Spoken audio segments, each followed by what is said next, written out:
and welcome back to Leadership Trailblazers.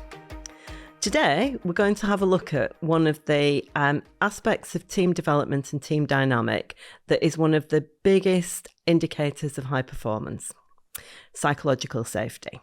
Think about when you're in interactions with your team, whether that's in a team meeting or a one-to-one. Do people genuinely speak their mind? Do they push back? Do more junior members of the team easily push back on more senior members of the team? Is constructive challenge part of those interactions? If you're answering, well, maybe not all the time or not really, then you have a psychological safety issue. And it is an issue because, as I said, psychological safety is one of the biggest indicators of high performance and one of the reasons that teams will move into the high performance zone or fail to do that. So it's a performance imperative, not a nicety.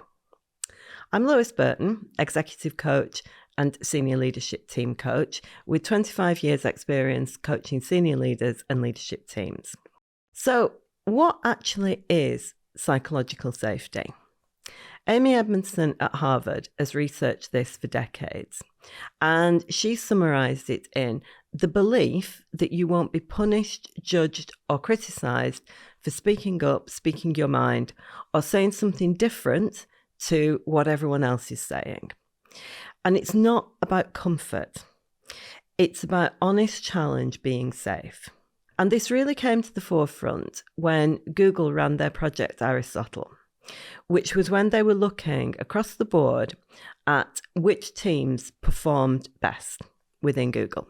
And they looked at everything. They looked at talent levels, they looked at seniority, they looked at the way that people recruited, they looked at experience, and they found that the single biggest indicator of team performance was psychological safety. And it makes sense in terms of the neuroscience. You know that I talk about the amygdala and the prefrontal cortex a lot.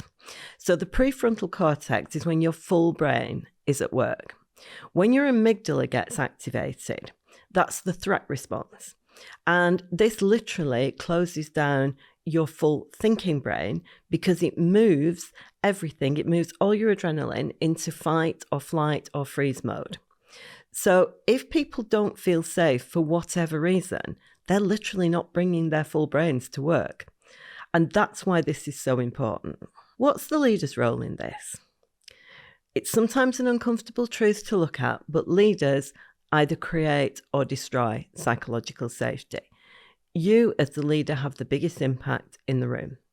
Mark in manufacturing, who I was coaching, he was a brilliant and decisive leader.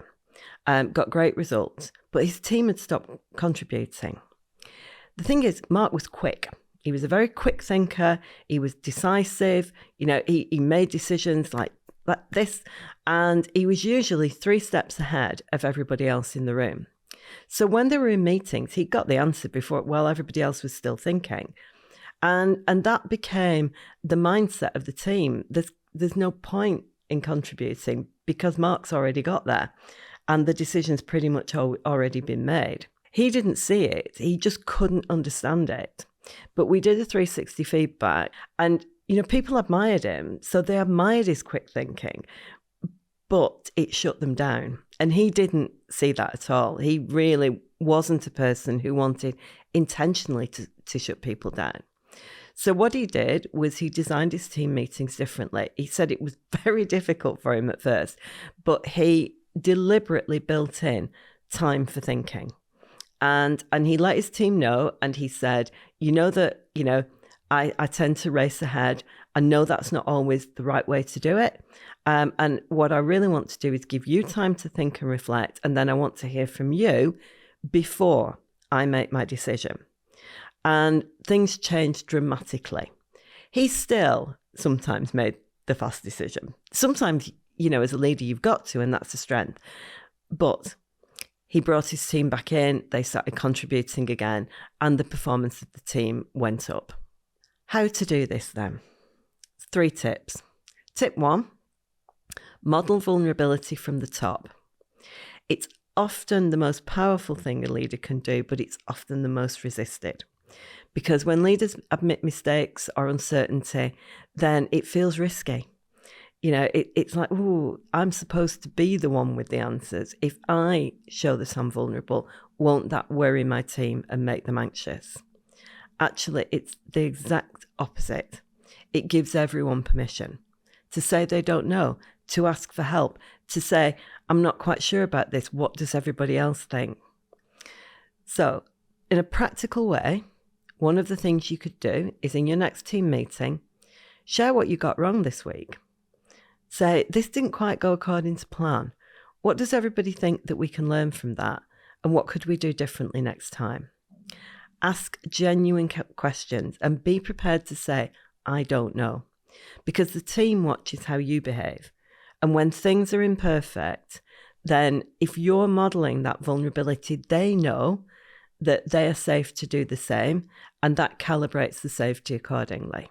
I'm going to be going on to the next 2 tips, but if you're interested in delving into this topic more deeply, I am going to be doing a free mini masterclass on the 1st of July at 1 p.m. It'll just be half an hour, but we'll have time to really go into this in a bit more depth. Details will be in the show notes, and I'll also share them on LinkedIn. So the sooner you sign up, then the better that will be. Tip 2. Respond to challenging mistakes as a coach rather than a leader. What does that mean?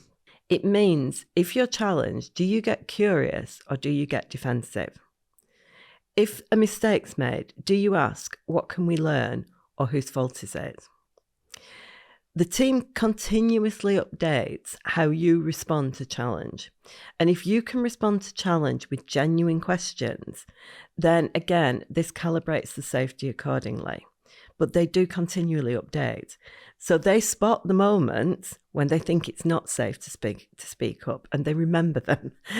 So another way is explicitly thanking people for challenge. Visibly and specifically say, thank you so much for bringing that up. I hadn't thought of that, and we do need to consider it. Thank you for challenging that. Thank you for calling that out. It's made a difference, and we need to do more of this. If you do that, then again, other people feel safe, and they feel safe to do the same. And if you do this consistently, you're actively rewriting the rules of your team. The 3rd tip, design for voice, not just presence. What does that mean?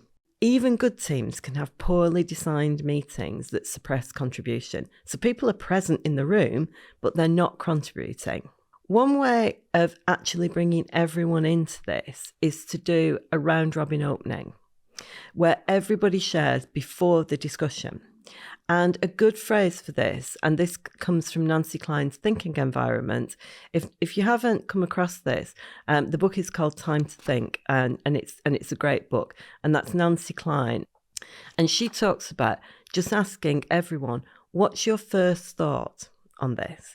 So that people know this isn't kind of the end point. This doesn't shut down discussion, but people are able to share their first thought, and you go round the table and you make sure that everybody speaks.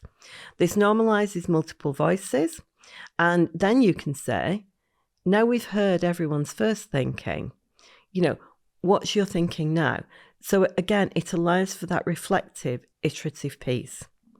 Another way is 60 seconds of individual reflection before the debate. One of the mantras, and I learned this when I was doing my coach training, is jot, pair, share.